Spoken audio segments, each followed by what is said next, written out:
నమస్తే, నేను Prashanti. Welcome to Suman TV USA.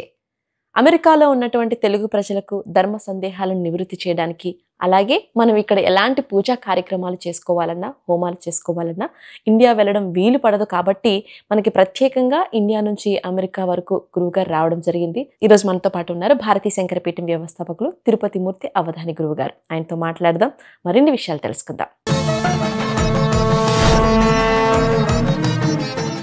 Varalakshmi వ్రతం మరి ఇప్పుడు మన అమెరికాలో చేసుకున్న ఆడవాళ్ళందరికీ కూడా ప్రతి ఒక్కరు చుట్టుపక్కల మన తెలుగువారు ఉండకపోవచ్చు.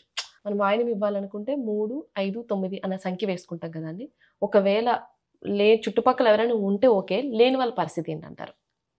మను విద్యా చంద్ర మండల మధ్యగా చారు రూపా చారు హాస చారు చంద్రకళాధర అని చక్కగా మీరు ఏదైతే ఇంటి ఆచారం అయితే ఉందో, మీరు కుడుములే పెడతారు, అటుకులే పెడతారు, అట్లు పెడతారు, జిలేబీ పెడతారు, ఇది మీ ఇష్టం.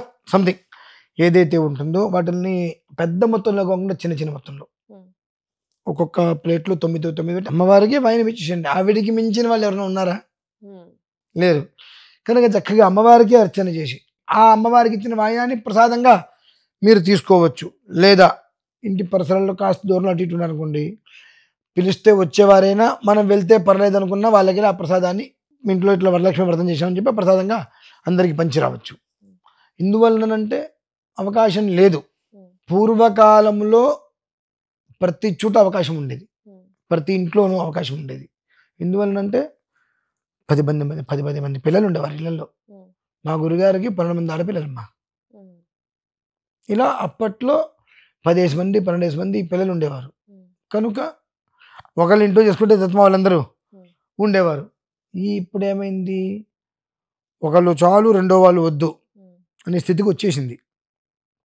కనుక ఇది ఎందుకు వచ్చింది అని అంటే, ఈ రకంగా వీళ్ళు సనాతన ధర్మంగా మొత్తాన్ని వీళ్ళ ధర్మాన్ని వీళ్ళ కుటుంబీకులతో చేర్చి చాలా పెద్ద స్థాయికి తీసుకొస్తున్నారు. కాబట్టి వీళ్ళ ధర్మాన్ని అణచివేయాలి, వీళ్ళ ధర్మాన్ని నాశనం చేయాలి, సనాతనం కనుమరుగు లేకుండా చేయాలి అనుకుంటే వీళ్ళకి ఒకళ్ళు తప్ప రెండు వాళ్ళు ఉండడానికి వీలు లేదనేటువంటిది కనుక పెడితే, ఒకళ్ళే కనుక్కుంటూ వస్తే ఆ ఒకళ్ళ మీద అతి ప్రేమతో గారాబంతో ఈ పూజలు పురస్కారాలు కన్నా వాళ్ళ మీద ఎక్కువ ప్రేమతో వాళ్ళని పెంచుకుంటూ వస్తే ఈ పూజలు పురస్కారాలు సనాతన ధర్మాలు చంకనాకిపోతాయి అనే ఉద్దేశంతో మన వాళ్ళు చాలా ప్రీ ప్లాన్గా ఆ విషయాన్ని ఎవరికి అనుమానం రాకుండా మీ కుటుంబాన్ని మీరు కాపాడుకోవడం కష్టం, మీరు పెంచుకోవడం కష్టం. ఆనాడులో సంపాదన లేదు ఎవరికి. అయినా 10 మంది 12 మంది పిల్లలు చక్కగా ఇంట్లో కడుపుండా అన్నం తినేవాళ్ళు.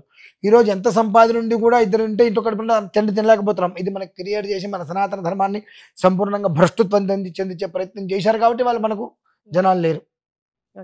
కాబట్టి అమ్మవారికి ఇచ్చేసేయం, చక్కగా సరిపోతుంది. ఇవ్వకపోయినంత మాత్రాన దోషం ఏం లేదు. అమ్మవారికి ఇచ్చేసేయండి, ప్రసాదంగా తీసుకోండి, సరిపోతుంది చక్కగా, అంతే.